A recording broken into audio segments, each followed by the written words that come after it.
This podcast is brought to you by PLI, the Practising Law Institute. PLI is committed to keeping you ever current on the dynamic trends shaping the legal world. Learn more at pli.edu/ftpod.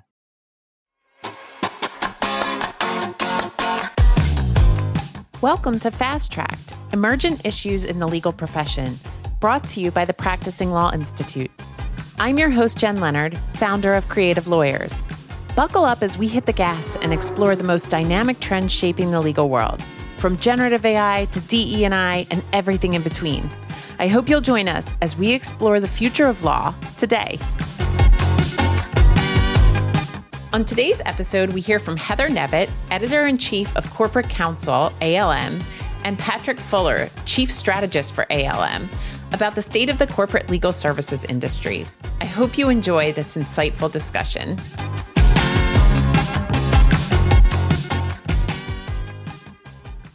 Today, I am thrilled to introduce our audience to two of my favorite experts in legal to talk about the changing landscape in the corporate legal environment, and particularly the relationship between corporate in-house counsel and their outside law firms. And who better to lead us in this conversation than two of the most knowledgeable people that I know, Heather Nevitt, who is Editor-in-Chief of Corporate Coverage, Corporate Counsel, and Global Leaders in Law for ALM. And Heather is joined by Patrick Fuller, who is Chief Strategist for ALM. Welcome to the podcast, Patrick and Heather. It's a pleasure to have you. Thanks for having us, Jen. Yeah, thank you very much. Appreciate it. Absolutely. So there is so much to dig into. The last few years have been chaotic, to say the least. And we could pick any big topic to sink our teeth into and discuss how this is impacting the corporate legal services market. We can think of things like hybrid work that emerged post-COVID that we're still trying to navigate, a really rapidly changing regulatory environment, the changing conversation around ESG and DE&I initiatives, how we're developing and retaining and growing our in-house talent, and also generative AI, which of course has dominated the landscape over the last 15 months or so. So recognizing that we probably won't have time in this podcast conversation to cover everything, I'm curious from both of you, as you've been following this marketplace for so long, which one or two topics do you think will have the most lasting impact on the market for legal services in the corporate realm? And Heather, I'm going to start with you. Sure. Yeah, just by you asking that question shows everything that's on corporate plates, right? I mean, in-house just have so much to navigate through, and they're really trying to get their hands around all of it. But if I had to pick one of those, I would have to pick AI. The regulatory enforcement environment is certainly a huge focus right now for so many industries, and it has the possibility to shift with administrations, though. But however, there was a recent survey, I think it came out from Goldman Sachs, that estimated that Gen AI would automate 44% of legal tasks in the US. And I think that is an alarming statistic and one that makes legal very nervous, but I don't necessarily think that it's a negative number. I think it's more of a transformative type of scenario. In fact, this is a very selfish plug for us, but Legal Week New York is next week. And Patrick and I present the state of the industry. And if you can imagine, it is going to be very focused around AI and the opportunities and risks, of course, because our audience is lawyers, right? So, but we're just in this infant stage of what AI means for the legal industry. And because it's evolving so quickly and it's a relatively unknown space for a lot of legal departments, I can't emphasize that enough. They really do need help with understanding and executing AI for efficiency reasons and also that risk element. There's a learning curve there for sure for those folks. So I'll just stop there and say that AI probably will have the most significant impact going forward in the long term.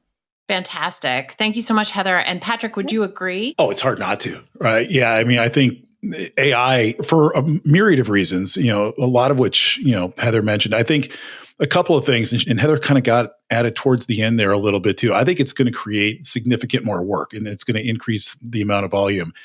A lot of us have spent the last 6 months to a year playing around with variations of, ChatGPT and OpenAI. And, it's interesting if you are to get into something and say, generate an image in the style of X or generate a document in, the style of Y. I had it one night, write a song in the style of a very specific band. One of the things that you start thinking about is the large language learning models that it's utilizing protected intellectual property to do so. And so there is a fine line, between what can be used for training and what can be used for monetization. So I think we're going to have a little bit of the blurring of that line between what is actually monetizable versus what is actually set up for training. So I do think it's going to create demand, which I think will impact, the market, obviously. So I do think that we're going to see, more growth in terms of AI related legal work that's going to happen. At the same time, and again, we're going to talk more about this, throughout this discussion and in other venues as well too. But AI is also going to bring the two things that have eluded legal for the last 200 years, right? Which is speed and scale. And it's going to impact not only legal departments and their ability to, I think, benefit from scale as firms develop solutions or outside providers, third-party providers, develop solutions that are one-to-many, the way that we've been doing it for years in the software industry, where it reduces the amount of work that is going into, is being sent to outside firms. So I do think it has the potential to mitigate a little bit of the spend issues that Heather talks about this quite a bit. And I do think it also is going to enable organizations to make decisions faster, which we'll also talk about as well too. But I mean, we're going to get into the computational component of it and the data that you can bring in. So the decision support services, I think, are going to be really strong. Firms are going to have to be very careful in terms of the attorney-client relationship and how they use ChatGPT because of what is then the inputs that are used for the training module and the learning module of it, right? So unless you're utilizing, the way I understand it, unless you're utilizing the enterprise API, you are at risk of exposing confidential and privileged information into the learning environment for GPT. And so I do think that's another issue that we're going to have to deal with. Yeah, which is an additional sort of hurdle to figuring out how to best integrate generative AI on the firm side. And there's so much complexity that goes into this. And I want to come back to in-house counsel side, because I would agree with both of you that I think Gen AI is this transformational force that will really change the way that legal services are delivered, are desired, are consumed. And so we could think about all of the substantive legal issues that generative AI will create. And I agree with both of you. I think that in the long term, there will be more work for lawyers to do. And my hope is that the work will be even more interesting and complex, and that this will create efficiencies that allow lawyers to actually deploy their brain power to tackling those issues. But if you're sitting in the general counsel's seat today, the last year, you've sort of seen law firms publicly announce their own in-house generative AI capabilities, a lot of press releases about using Gen AI. You're sitting in the corporate counsel's office, you're trying to guide the C-suite on what it means for the broader enterprise. You're trying to think about what it means for how your lawyers practice and how to upskill your lawyers, and the proliferation of legal issues that are coming down the pike really rapidly. So how do you even start to get your arms around what an organized roadmap for guiding a legal department might look like? What are your very first steps, if you can even take a breath and try to sort out all the complexity here? And Heather, I'm going to start with you. If you were a GC at a major corporation, and especially a corporation that is really interested in leveraging the power of generative AI, where would you get started? Well, I think first you have to take a step back and you have to get into the mind of the GC, and the most important thing for a GC to be successful is that you're bringing and really able to show measurable value to your organization. It's the number one thing every GC tells me is that's their biggest challenge. That's their biggest focus. If you understand that first as an outside provider, that's where you need to start. And bringing the value to the company can be really challenging because you're trying to balance constantly growing, moving, changing demands and risk, right? But you have to be seen as that business strategist. You have to be with someone who works alongside the business, moving it forward. And yes, you have to keep them out of trouble. That's paramount, and mitigate those risks. And you have to understand the risk appetite of your company. I would say a perfect example of those differences is tech companies are going to have a much larger risk appetite, right, than say like the airline industry. So you have to understand the business, integrate yourself in the business, and not look like you're an impediment to growth or being thought of as a place where ideas go to die, right? Because the last thing you want to be seen is a cost center. And when companies look at the bottom line, you want the legal team to rise to that level of being a value generator and be able to provide those measurable KPIs to the C-suite and the board. So once you understand that as an outside provider, then you need to understand what you can take off their plates to be able for them to succeed in that role, right? So that's where AI can also come into play. It can help bring the more efficiencies into the department. I think the two biggest cost centers, and Patrick, correct me if I'm wrong, but I think the two biggest cost centers for legal departments are contract and litigation work. So those type of things, if AI or outside counsel can help, relieve those pressures, then it enables them to be that strategic business partner and bring that value that the organization's really gonna want from them. Fantastic. And I have a follow-up question. I want to see if Patrick has anything he wants to add before I ask. No.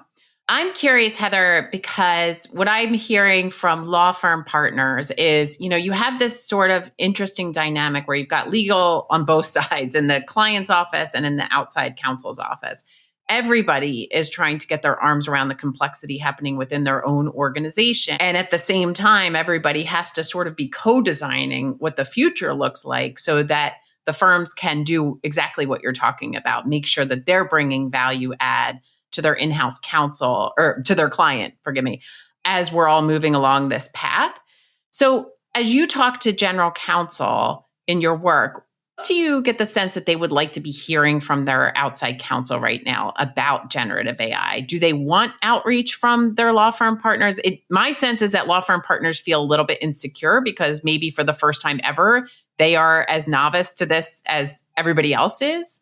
I fear for them that they might freeze in the face of that fear rather than engaging in a conversation about co-design that is necessarily a little bit messy because of the nature of what we're dealing with. Yeah, what would your recommendation be? Well, I think it starts with a real conversation. I think there's a lot of opportunities missed where outside counsel just don't reach out to their client and ask, what do you need? What do you need help with? What are you struggling with? What are your challenges? I think with outside counsel, their initial knee-jerk response is, there's a matter I need to work up. What am I going to do? What am I going to solve for this client and start billing? And I think the opportunity that is really such a large one is to pick up the phone or schedule a meeting and say, what are your problems? What are you struggling with right now? What can I help you with? And a lot of that can be tied to the issues around the billable hour, right? I mean, that isn't something that a lot of law firms can bill for. And so they may push that off their plate. But I think that is going to be a differentiator for your outside partners if they really do understand your challenges. And a lot of times they don't know what general counsel are dealing with. They just think it's matter specific, and it's not. And so that would be my advice. Yeah, I would agree. And I think it's part of this fundamental shift to the structure of the legal services market where, traditionally it has been more of an over the wall type arrangement where, a question comes from your client and you work up the question internally or you perform the task needed internally and deliver it. And it feels like this moment where even though we've been talking about this for a long time, it's really true that there needs to be more of an active and ongoing conversation. And Patrick, I'm curious from you, as Heather mentioned, a lot of this work is developmental on the client relationship side. A lot of it will not be billable or drive revenue in the short term, which strikes me as another challenge of the legal services market in corporate, that we have to take a midterm and long-term view to some of the investments that we're making now. Would you agree with that? And what do you think the next few years look like in terms of revenue growth for firms around client development and what they should be thinking about in terms of their strategy in having conversations and how it impacts revenue? Look, I think it's a good question. And I think, Heather's already made some outstanding points in terms of the challenges that firms are going to have to overcome in terms of serving their clients and positioning themselves to serve their clients. a couple of things to that. One, we've seen throughout, the last 20 years, especially, how it took a while for something like LPOs and contract lawyers and some of these, alternative or non-traditional service providers to really gain a foothold, even with corporate legal departments.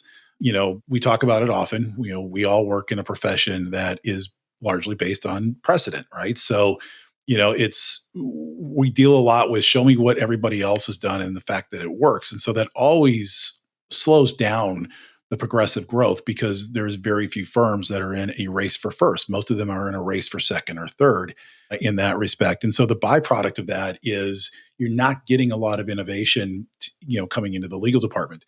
The other thing is something that we talk about a lot in behavioral economics. It's a concept known as loss aversion. And, loss aversion is essentially where the pain from a loss far outweighs, the pleasure derived from any win.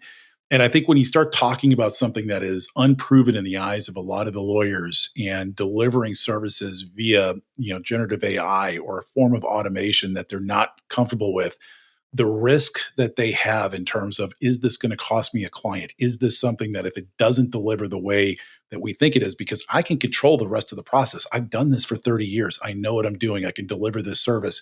If I put it in the hands of something else and it costs me my client, I'm not prepared for that to go down this road. So I think you're going to see a lot of cautious optimism. You're going to see a lot of pragmatism. I think the other part of it too is aligning the internal law firm structure with the expectations of the buy side. And again, it's something about quite a bit. You need three things to sort of come together, right? You need to have your fee arrangements to align with the technology that you are utilizing. So if you're utilizing a lot of automation and a lot of technology that is facilitating, especially for certain practice areas that have defined rules bases that are facilitating a lot of efficiency, you need to align the fee arrangement. But in order for those two things to work, you also have to align the drivers and the compensation structure for the lawyers, right? Because none of us went to college to get smarter, as we all know. So we have to make sure that we're aligning those three things together. And then that's just on the provider side. Then with the law department, you have to make sure that it's aligning to what they're trying to accomplish. And that's what Heather is really, so good at stating and articulating, is the fact that what the legal departments are often trying to accomplish is something completely different from what the law firms are willing to provide. And that's been the challenge that we've run into for a while. And so I think as law firms look at what the next 5 to 10 years is going to be, it's going to have to be, I think, tempered expectations. I think you're going to have to be able to push the envelope on growth. I think you're going to have to push the envelope on development, but you also have to remember that and manage the expectations internally with your firm that it is not going to be an immediate ROI, that this is the long term and we're playing the long game, because change in this profession is really slow. But when it happens, and we've seen this before, and Jen, you and I have talked about this before, when it does happen, there is rapid evolution that comes from it. And that's sort of the area that we're going to be. So it's going to be a lot of invest, develop, grow, test, repeat. All of a sudden, the buy side sort of takes a hold of it.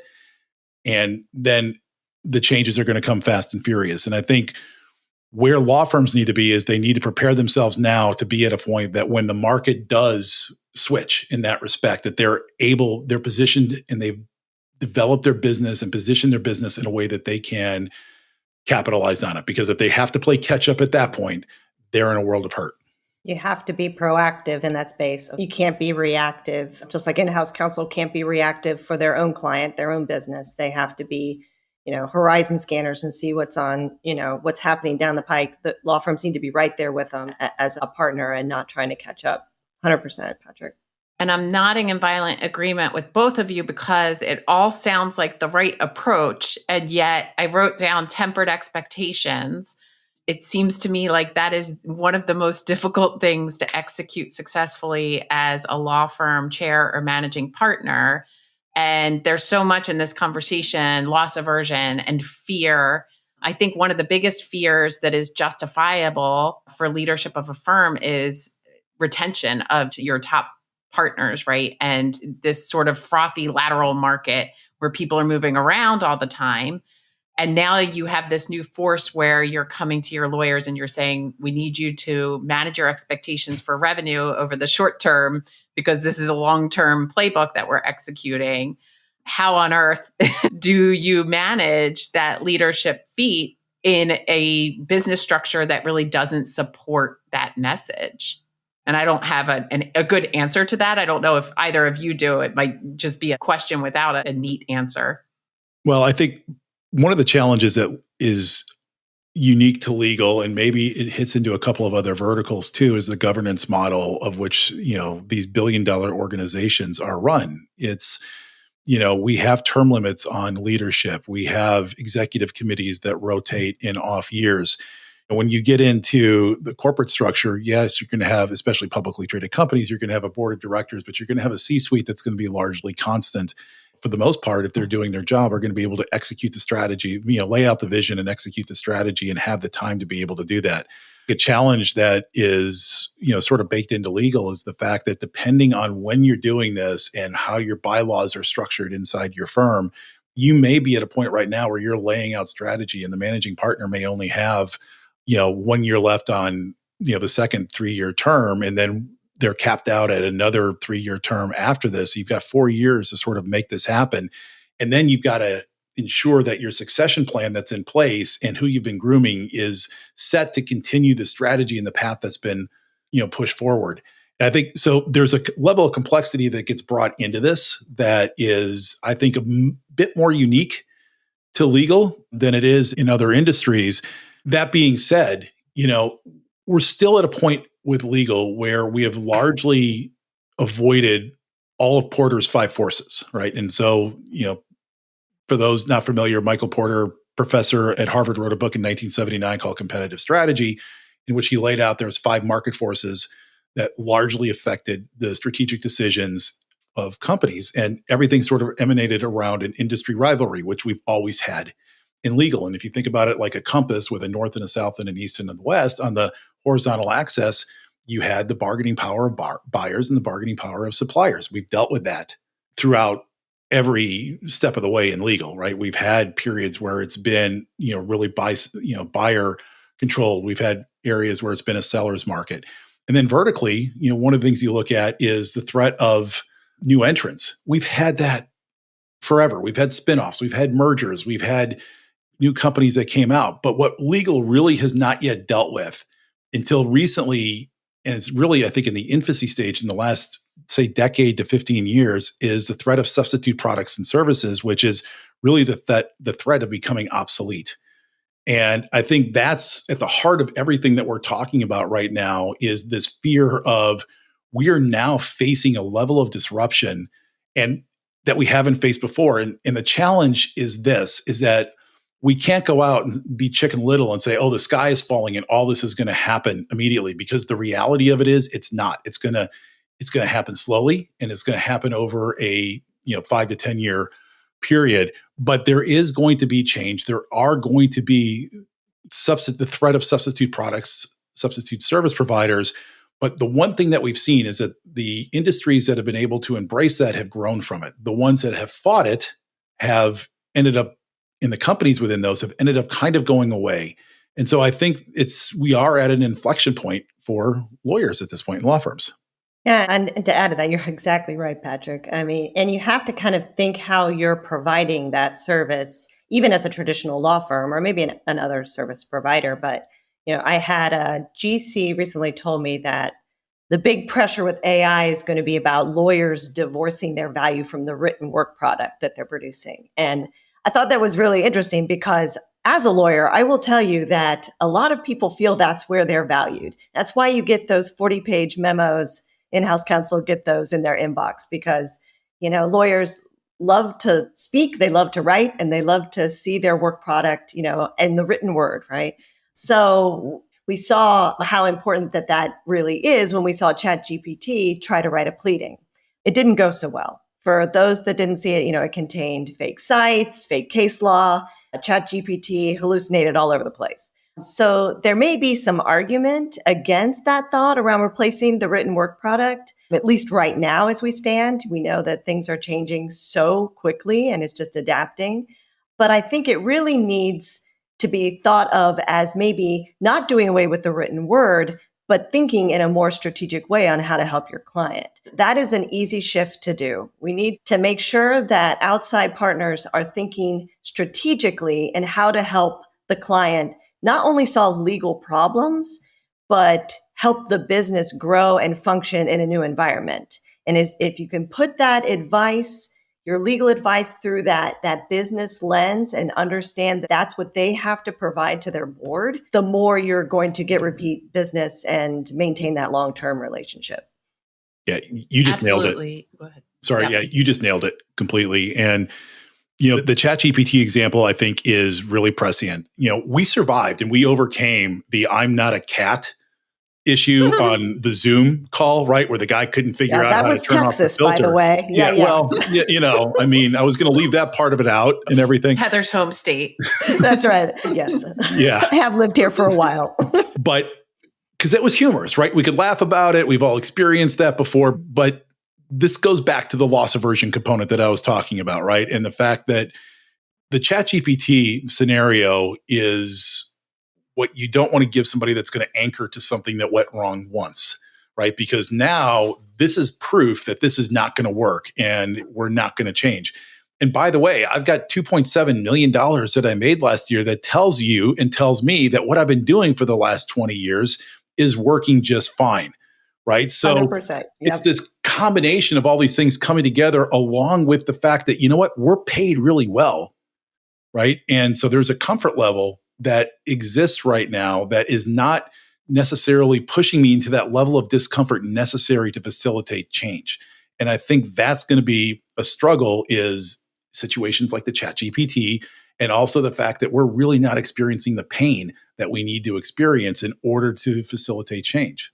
I will always express deep gratitude to the Zoom cat because it was one of the few moments during the pandemic where I laughed so hard that I cried, and then cried tears of sadness for the legal profession that we can't get our arms around emerging technology. And I agree with everything both of you are saying. And this has become unexpectedly academic, I suppose. But Patrick, building on your Porter's Five Forces reference, I think a lot about Clayton Christensen's work on innovation and the innovator's dilemma, right? And his thesis was that people who are dominant, or firms and companies that are dominant in a given industry, new technology emerges, they continue to make the right choices for their firms and companies based on what has always historically helped them succeed and the roadmap that's been successful for them.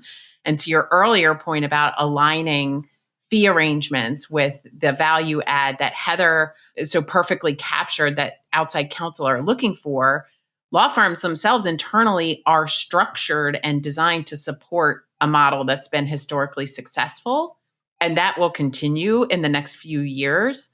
And at the same time, you will have new organizations coming to the fore that are structured differently to leverage generative AI and to think more deeply about what Heather's talking about, which is, why are we being compensated to provide services to these legal departments, and structure their organizations accordingly. And that will be interesting to see how the law firms emerge on the other side of that sort of parallel advancement in those different marketplaces.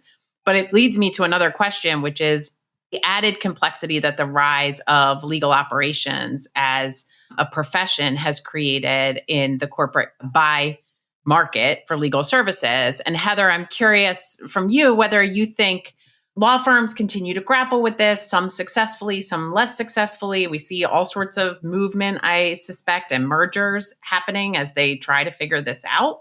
How does the corporate counsel's focus on legal ops combined with emerging entrants into the market impact the corporate legal spend? Do we see law firms being the winners here, or do we see new entrants or existing alternative legal service providers winning out? Yeah, I mean, legal ops is having a revival of sorts, I would say, because of AI. If you ask in-house counsel right now if they could add one support member to their team, and I will just kind of touch on, how law firms are trying to structure their organizations and keeping talent retention. I will say talent retention really isn't such a significant issue right now for in-house counsel. It was about a year ago, but right now they're just more looking at restructuring their legal department and who to bring in with more specific expertise, I think is kind of how they're looking at things, because they've gone through some rifts and have been talking about that at our conferences a little bit more, definitely than a year ago. But if you ask them if they wanted to add someone to their team, if they had a wish list, it would definitely be a legal ops professional. And that's just helping with all those things that I mentioned before, trying to, get efficiency around contract management and litigation, spend.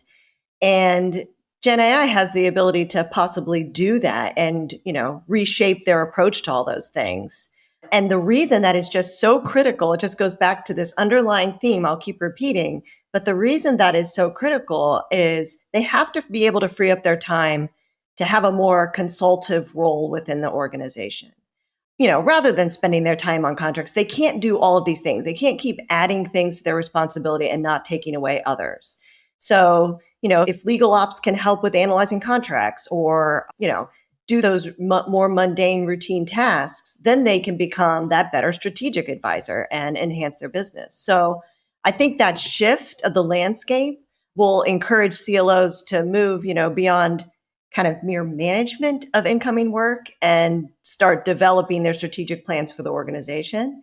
I'll just add one more thing. I think they're also facing increased pressure to provide a data-backed view of their performance and business impact. So data, again, is just so critical. And I don't know that they really understand how to do that effectively. So that's where legal ops can also come in and help them show their value in measurable data to the business.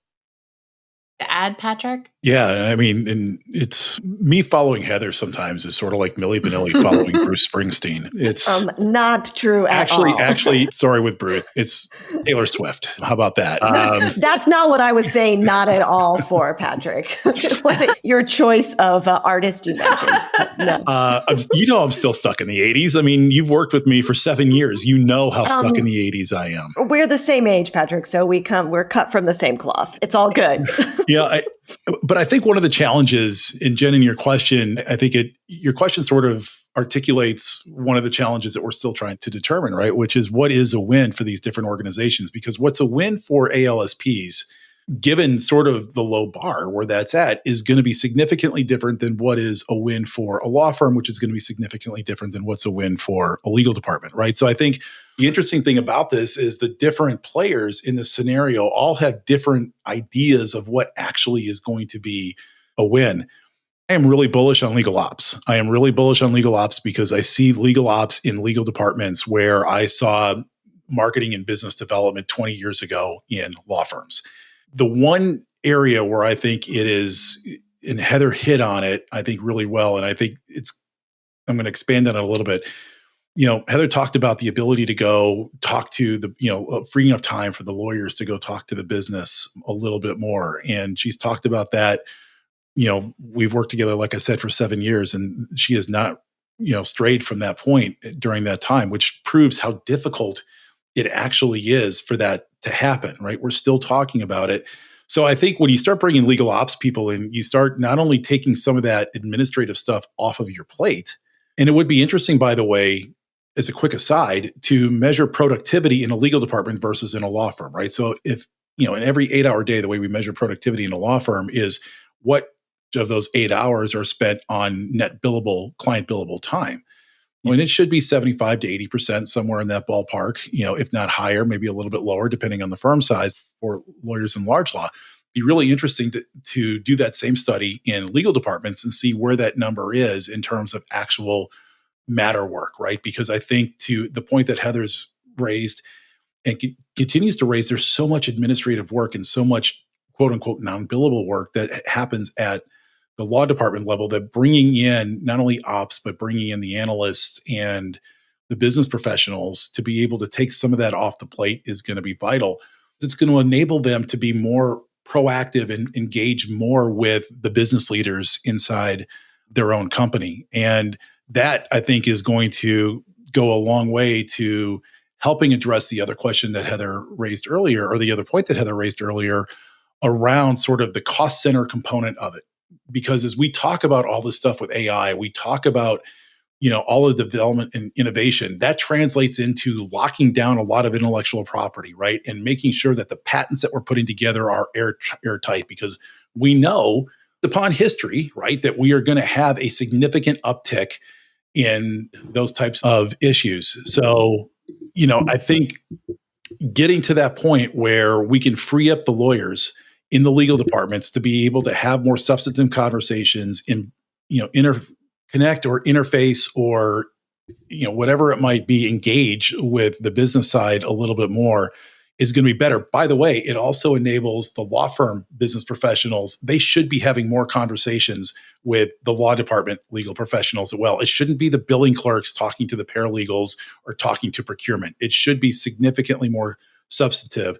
And I think this is where it gets into we could get into a really fascinating discussion around what collaboration actually should look like and what it will look like moving forward, how we go to market, how law firms go to market and conduct their business, and how legal departments conduct their business and interact with their own clients, which is the business, is going to change as collaboration and collaboration software becomes more common. And it's going to change, I think, fundamentally the impact that ops and business professionals have in the legal departments.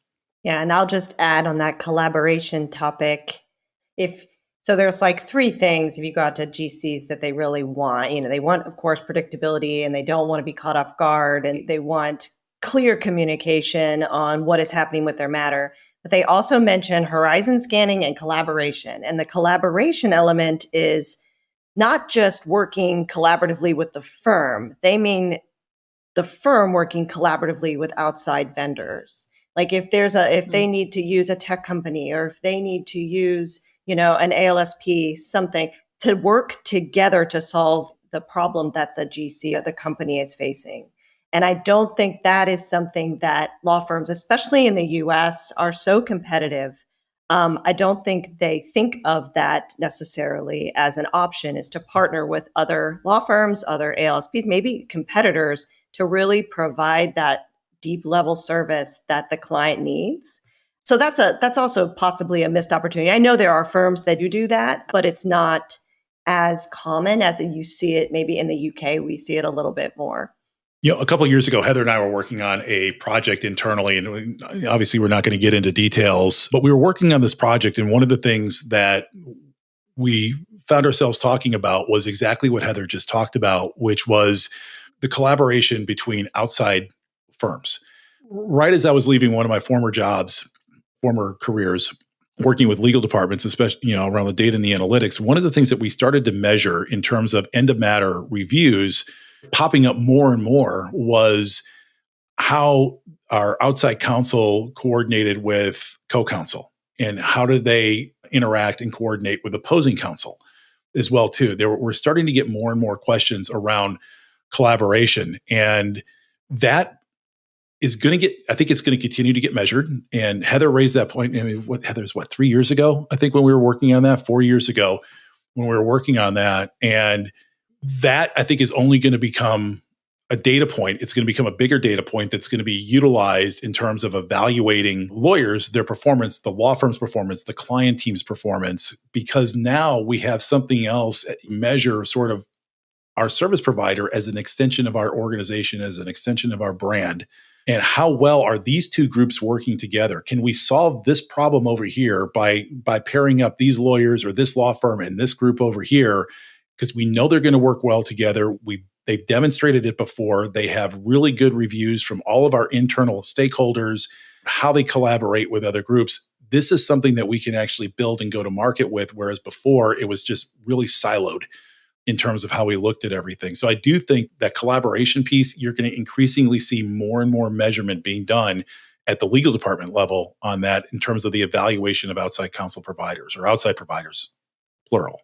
Which is super interesting, right? Because as we're thinking about the next 3 to 5 years, and the earlier point about fear on the firm side, that the idea of moving to a more collaborative with other service providers seems to be something that will be even more uncomfortable in an environment where people are afraid that the landscape is changing so quickly. And I wanted to touch back to something you're both talking about. And I keep thinking about, again, to the point of structure And Patrick, I think you made the point of realigning conversations and which roles in your organization are talking to which other roles. I make the same point about law schools and law firms, is that when law firms want new skills, they tend to go to the career services offices of law schools, who are helpful, but they are not the designers of curricula.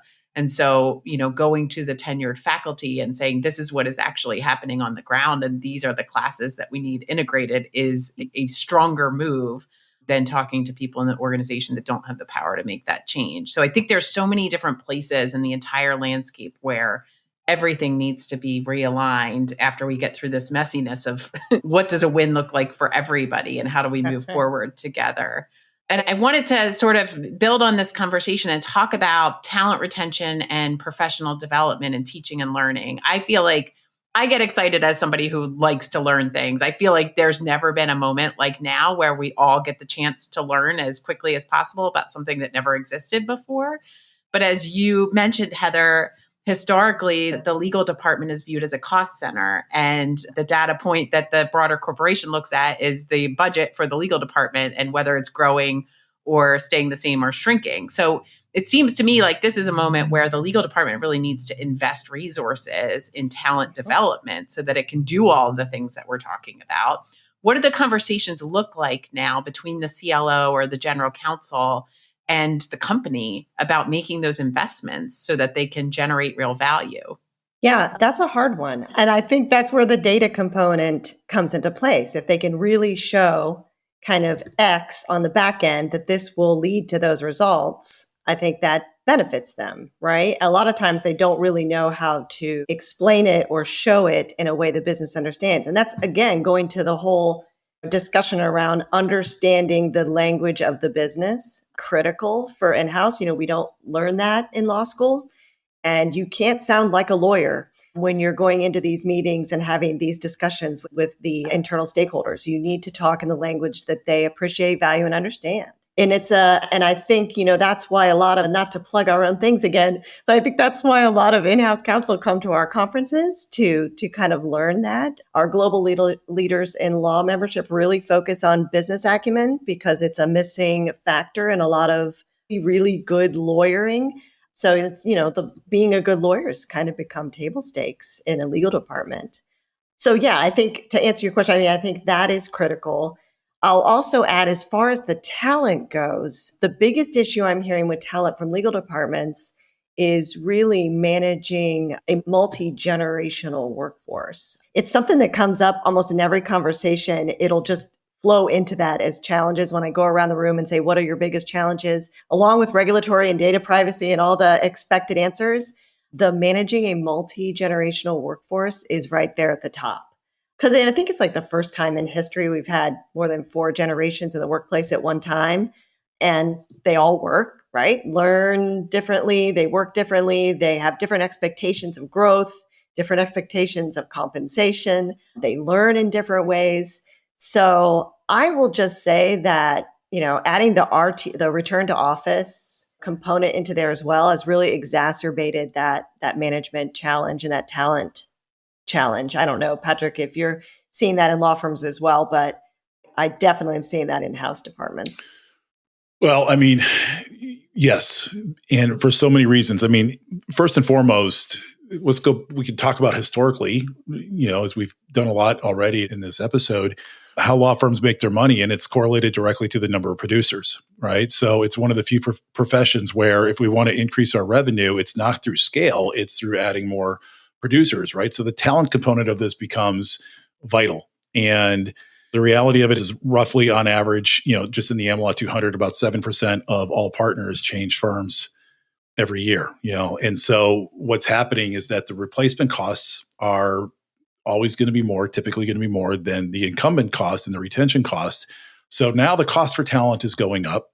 The margin for error for a lot of firms, especially those that are outside of the AmLaw 50, AmLaw 75, is shrinking more and more, right? They don't have that margin for error anymore. Yet here's the thing, and we just released a study on this, and Heather's going to talk about this at the State of the Industry too, but we just released a study that we did with Marcy Shunk on this, and law firms on average are spending less than 1% of gross revenues on professional development and investing in education. Now, We have CLE, but CLE is designed to keep you up to speed as a lawyer. And the point that Heather is making and continues to make around speaking like a business and understanding, sort of that element of it, we haven't invested heavily in, right? And Jen, you're living proof of the fact that we haven't invested historically in technology and technology growth and the things that you were doing when you were at Penn and others, Dan Lynn has done and Kat Moon has done, and how they've sort of embraced the fact that we need to start thinking about this and learning differently because there's new skills. I think that there are a couple of challenges that we're going to continue to face. One is firms have got to do a better job of educating, and I think legal departments do too, but there's a time component to that, right? So one of the reasons that the bulk of money that is spent on professional development inside law firms is going to associates is because they're trying to get them young while they have more time. They're also, especially first and second year associates, right? There's increasingly more and more outside counsel guidelines that says we're not going to allow you to bill time for this. So we're going to take that period to invest in growth. So I think that there's some issues that we're going to have to work around there. Speaking purely selfishly, I can tell you, and I think I've told both of you this individually, I feel now like I am the best version of myself from a learning perspective. I feel like I am learning now at a level that I've never learned at before, in part because I've got 25 years of mistakes behind me that I've been able to learn from as well too. But it's also the exposure, because we've all put ourselves into a position now at a certain level where you're getting exposed to things that you wouldn't get exposed to when you were younger and coming up into the ranks. So you have that combination of experience and exposure that is opening a world of learning opportunities for you. And I think a lot of us now, and I have this conversation a lot with people, a lot of us feel that we're at that point right now where we're not even at the apex yet, but we're still kind of getting to that point of our ability to learn and the things that we are learning. And I think it is, for firms, I think they need to continue investing in that type of growth beyond the legal growth. I think they have to take a page out of what some of the Silicon Valley companies have done, invest in the success of their people. And part of that, by the way, is going to go to reduce the turnover, because I am convinced, and I can be completely wrong, but we've done studies with Marcy Shunk. I've done studies with Tracy Lalonde, who does a great job with employee engagement, is the more that we can engage, and we can engage in a way that doesn't allow us to be undersold, right? Basically, what we're talking about here is creating invisible switching costs. That's really what we want to do, is create invisible or intangible switching costs that enable us, that are going to protect us against being undersold, right? Because at some point, if somebody comes to you and says, you know what, we're going to give you Deshaun Watson money guaranteed, we're going to give you, this massive contract or this massive agreement that you can look at it and go, yeah, there's no way I can walk away from this. We're going to take that part of it out of the equation. But for everything else, when we're talking about 15% more, 20% more, at a certain level, it's additive, right? It's not game changing anymore. And so one of the things that firms are going to have to do is look at this and say, okay, what can we do to mitigate the risk because of the rest of the disruption to the firm? How can we invest in our people, invest in their success to mitigate the risk of them leaving? Because it also then impacts the client experience. And it's easier, I think, for firms to tackle that than corporate legal departments because of the time value, right? Corporate legal departments, and Heather has talked about this a lot, they are slammed. They are so busy right now, even though the corporate setting should be able to give way to more learning opportunity and more continuing education opportunity.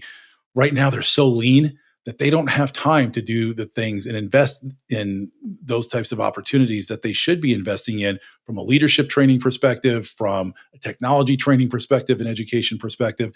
They just don't have the time. Law firms do to some degree. They should be taking advantage of it and investing more in their people. And now not a lot of firms are doing it consistently. I will say, traditionally, the law firm culture is not set up in a way that helps, teach their people outside of what they need to get done and make money for. It's just a different type of cultural experience. I think corporations are set up a little bit better to help their people succeed and grow their ability. But like you said, they're treading water every day, just trying to get things done with the do more with the same. I won't say less. I'll say do more with the same type of resources that in-house in legal departments have. But I think it comes down to a lot of it is just the culture. And it's a really hard thing to change. The law firm culture specifically, I think corporations are trying to do that better, but law firms seem to still be stuck in how they've always done things. And I mean, if you've ever been an associate at a law firm, you know exactly what that means. It's not, you're not going in for the experience in the early stages of your career as a baby lawyer to get what you just said, Patrick, to get all of that, additional leadership training and support. There's still a eat what you kill type of culture that remains in a lot of law firms. Not all, of course, but a lot of them. Now, you've both highlighted so many of the challenges of the multi-generational workplace, which is just another layer of complexity in the face of all these other things that we're trying to get our arms around, and the structural challenges of a partnership. Again, this marketplace where people move around, for the higher PPEP at a law firm down the street. And to Patrick's original statement of tempering expectations and going to that partnership and saying, we're going to take this of resources in the year ahead and invest it in a scaffolded learning experience for our junior associates while you're getting pushback from your revenue generating clients that they're not paying for those associates anymore. Right. It's just, it feels sometimes insurmountable as a challenge, the way that the organizations are structured. So I'm going to set that to the side because I have empathy now for everybody leading these organizations, even though I'm not one, because I'm feeling stressed about trying to tackle all of these topics. But one of the reasons that I love talking with both of you is you have such deep knowledge and expertise of the market, obviously, and you write so eloquently and helpfully to everybody, but you're also really focused on data. And so to wrap up our conversation, I would love to hear from each of you the single data point right now that is most interesting to you and what story it's telling us about what's happening in the landscape right now. And maybe I'll start with Patrick and give Heather the final word for our conversation. You're assuming that the data point's going to allow time for Heather to. Yeah, this is definitely Patrick's like everything. So he'll have. I know. I should have known better. As soon as it came out of my mouth, I knew. No, it's good. No, I think what's really fascinating to me, and then one data point that I always look at, and it's something that again, all the stuff that we're talking about, Heather and I talk about offline all the time. And for me, it's profit, right? Because what it comes down to everywhere is dollars in the door. It doesn't matter what you bill if you're only collecting, 70% of it or 60% of it. It's dollars in the door. And at that point then too, it's, is that growth keeping up with inflation? One of the things that we did a study on was, went back and looked at, the last 10 years, and you mentioned, Jen, earlier, some of the AmLaw metrics. I went back and I looked at the AmLaw metrics over 10 years and adjusted them for inflation to the last, fiscal year of that study. And shockingly, firms outside of the AmLaw 100 were either flat or declining in terms of, the key metrics when you actually adjusted them for inflation. And a lot of that was around profit. Everything that we're talking about right here is predicated upon profit, right? Any of the change that we're talking about is predicated upon profit because it's the engine that drives growth. And, it's hard to spend your way to profit. I have tried doing that on Amazon, like at 11 o'clock at night and just spending my way to profit. Turns out it doesn't work and it makes your wife angry. But conversely, right, we cannot cut ourselves. And we've seen this with law firms, right? And we've seen this with other organizations. Oh, we're going to cut all of our expenses. Well, you can't cut your way to growth either, right? So there is that fine line that you have to walk. And profit becomes that area where you have to measure it and manage it in a way that is going to allow you to not only remain competitive, but also invest in the future and invest in growth. And that, and again, that's separate from what, Jen, you were talking about before. You mentioned, going down the road for for a higher profits per equity partner. We put out that metric. I will be the first to tell you I'm not a huge fan of that metric, just simply because, well, we can tweak our leverage model a little bit. We can show a bigger number. What we really want to look at is profit per employee or profit per lawyer, because that's going to tell us a more accurate story. Are we growing that? And are we growing that in a way that is keeping pace or exceeding inflationary growth? Because everything that we've talked about today, all the technology we've talked about, all of the changes that we're talking about, it is upping the cost right now for firms in terms of how they deliver services, right? So that cost to deliver services today is far greater than it was 10 years ago. As the talent costs go up, and because we are still largely based on the individual producer, as we've talked about, that cost to deliver services is going to continue to increase. So I look at profit, I look at dollars in the door, I look at how that is keeping pace with inflationary growth, because without that, we're not investing in any of the other areas that we need to invest in for growth. And that, I think that's what it comes down to for me. Heather? I could just hear the excitement in your voice, Patrick, talking about this. This is just your happy place. I don't have too much to add because, it's all very true. I will just say from the in-house perspective, this is a drumbeat they always get, but there's just such increased pressure on them to provide, really good data around how they are, bringing that value, but also like their impact to the business. If there are budget cuts and that department is looked at as a cost center, the quintessential department of no, they're going to be the first to just get the axe, and they'll just hire outside counsel to do the work. So whatever data can be there to show that legal is really growing the business, driving organizational efficiency, maybe it's enterprise-wide technology solutions or whatever it is, to show that they have their tentacles across all the business, leads. They should. They're the perfect hub, right? They should have their tentacles across every single different business need and understand those business initiatives. So if they can show that, if they can be the person or the department that the business comes to help with solutions, to drive business, to get things going, then they're going to have that data to show that they really bring value and grow the business. Man, I could talk to you guys for hours. I love geeking out on all of this, and I learn so much every time I talk with you. And I want to thank you for spending your very precious time sharing your expertise with our audience. I know on the firm side and on the corporate counsel side, everybody is eager to think about how to best approach the next few years ahead of us, which I think are really exciting and also really challenging. So thank you both for your time. No, thank you. This is the furthest thing from work that we're going to do today. I promise you. Thank you for joining us on Fast Track. I hope you enjoyed this fascinating conversation as much as I did. Visit pli.edu for more insights, education, and resources for navigating this dynamic landscape. And until next time, stay curious and stay adaptable as we work together to chart a course into an exciting future.